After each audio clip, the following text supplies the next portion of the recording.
Assalamualaikum warahmatullahi wabarakatuh. Kami akan mempresentasikan hasil mini riset kami mengenai menentukan kualitas pelayanan toko menggunakan metode regresi linear berganda. Baiklah, saya akan membacakan mini riset menentukan kualitas pelayanan toko menggunakan metode regresi linear berganda. Next, selanjutnya. Jadi, metode analisis regresi. Jadi, menurut Ari Kunto, 2013, analisis korelasi dan regresi berganda ini adalah analisis tentang hubungan antara satu dependen variabel dengan dua atau lebih independen variabel. Jika ada lebih dari satu variabel bebas untuk mengestimasikan nilai Y, persamaan tingkat pertama, persamaan disebut permukaan regresi atau regression surface. Misalnya Y sama dengan A ditambah BX tambah YZ. Y adalah kombinasi linear dari X dan Z. Konstan B dan C disebut koefisien regresi. Ada kalanya A, B, dan C diganti dengan B, B1 dan B2 dan B3, sedangkan X dan Z diganti dengan X1 dan X2. Oke, next selanjutnya.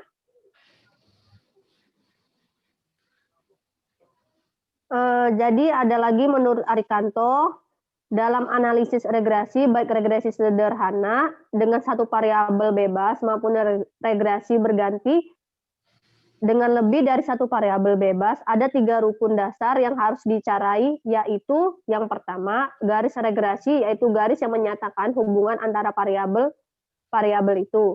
2, standar error of estimate X1, S1 sama X1 dan X2, yaitu harga yang mengukur pemecahan tiap-tiap titik data terhadap garis regresinya, atau merupakan penyimpangan standar dari harga-harga dependen terhadap garis regresinya.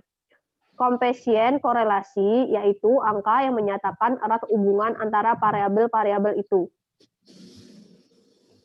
Selanjutnya, mini riset atau uji coba instrumen dilakukan pada pelanggan. Dilakukan sebanyak 50 pelanggan.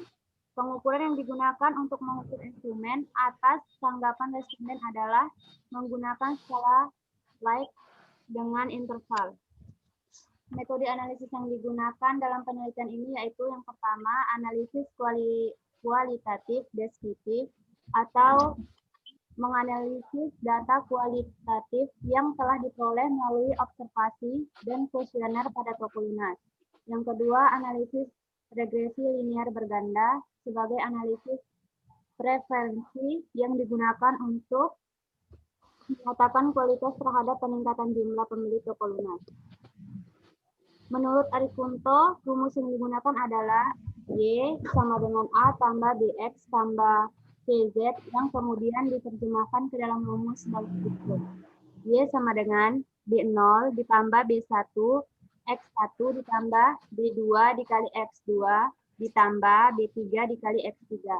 Di mana keterangan di atas yaitu Y adalah sebagai keputusan minat toko lunas, X1 sebagai kualitas toko lunas, X2 sebagai loyalitas toko lunas, X3 sebagai relasi toko lunas, B1 sebagai koefisien regresi, B2 koefisien regresi, B3 koefisien regresi, dan B0 yaitu konstanta.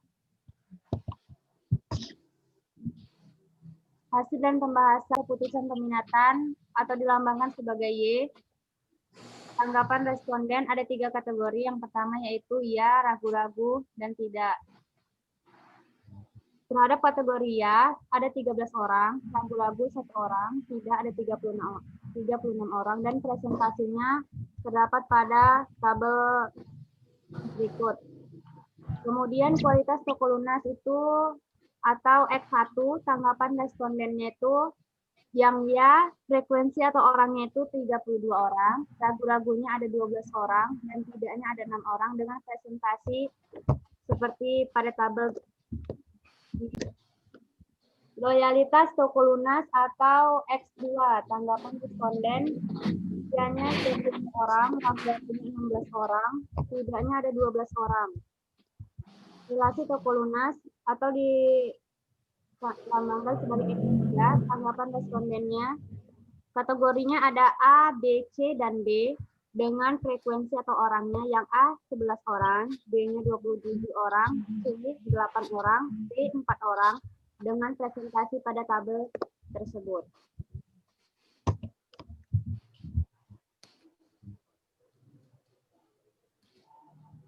Selanjutnya, uji validitas. Pengujian validitas suatu instrumen kuesioner dapat digunakan metode statistik software SPSS versi 16.0.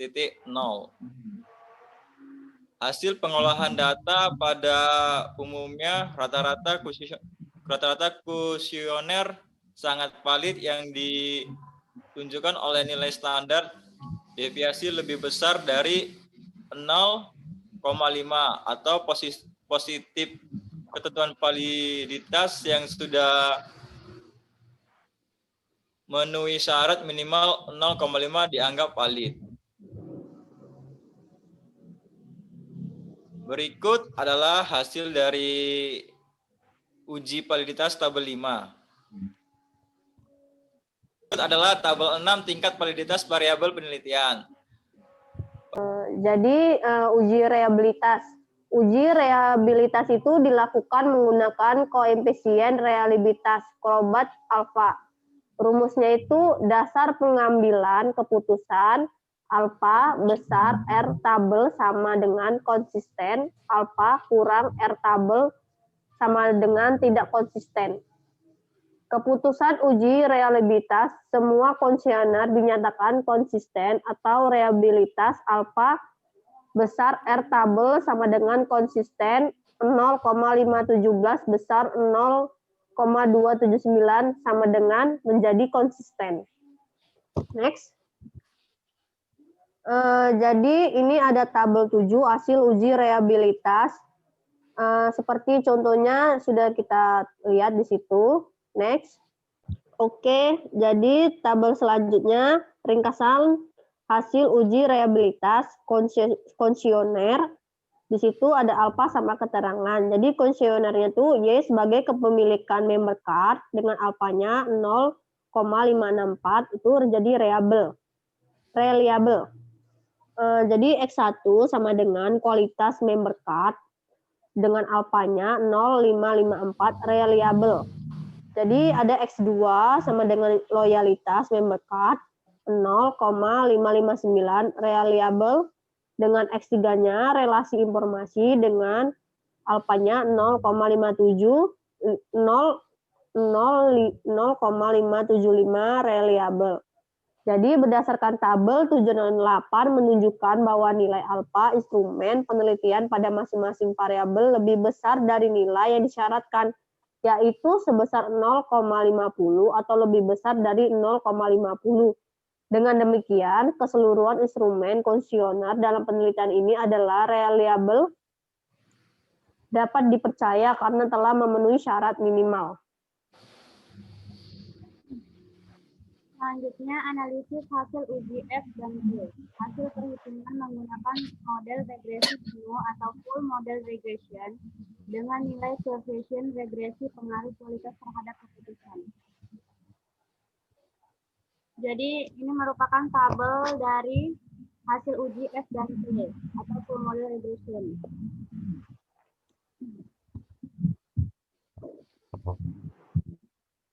Perhitungan yang dilakukan dengan bantuan software SPSS menggunakan full model regression diperoleh persamaan regresinya adalah sebagai berikut.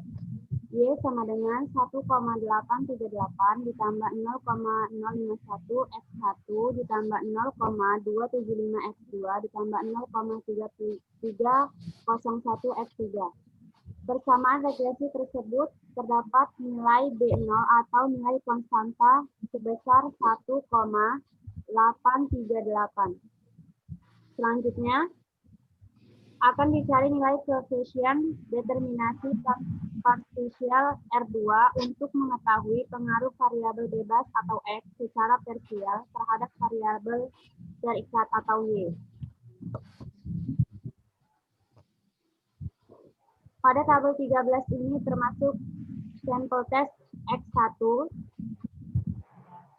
tabel 14 termasuk sampel test X2, tabel 15 tes X3, dan pada tabel 16 ini merupakan hasil perhitungan uji T dan kemudian determinasi partisial yang sudah dilakukan sebelumnya.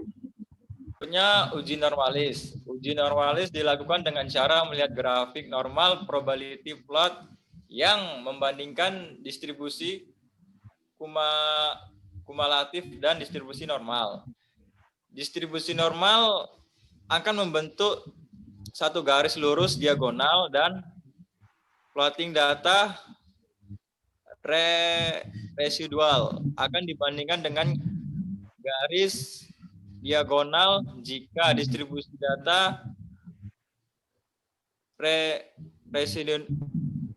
residual normal, maka grafis yang menggambarkan data sesungguhnya akan mengikuti garis diagonalnya. Berikut adalah gambar dari hasil output SPSS untuk uji normalitas yang ditunjukkan dalam gambar sebagai berikut. Dengan melihat grafik normal plot dapat disimpulkan bahwa data menyebar di sekitar garis diagonal dan mengikuti arah garis diagonal. Oleh karena itu, hasil uji normalitas data dengan uji Kolmogorov-Smirnov atau uji KS dapat dilihat pada tabel 17.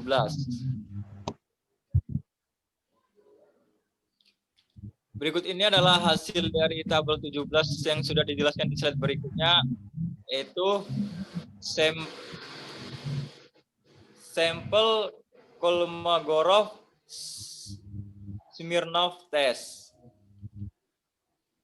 Dari tabel di atas, tingkat signifikan lebih tinggi dari nilai 0,05. Oleh karena itu, model regresi telah memenuhi asumsi normalitas.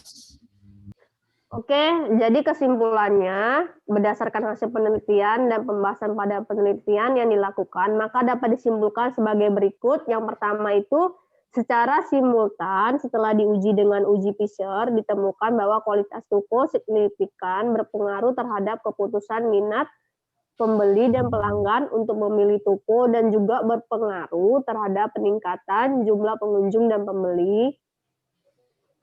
Nah, untuk kesimpulan yang kedua yaitu kualitas relasi toko atau promosi yang berdasarkan kemampuan toko dalam membuat informasi dan pelayanan terbaik bagi para pembeli dan pelanggan. Dengan adanya promosi dan informasi yang tersebar, dapat mempengaruhi kepercayaan para pembeli dan pelanggan terhadap fasilitas serta layanan yang disediakan, juga sebagai alternatif dalam meningkatkan pelayanan toko terhadap kepuasan para pembeli dan pelanggan. Sekian hasil presentasi kami tentang mini riset menentukan kualitas pelayanan toko menggunakan metode regresi linear berganda. Jikalau masih terjadi banyak kesalahan dalam hasil presentasi kami mohon maaf. Semoga hasil yang kami berikan bisa bermanfaat. Sekian dan assalamualaikum warahmatullahi wabarakatuh.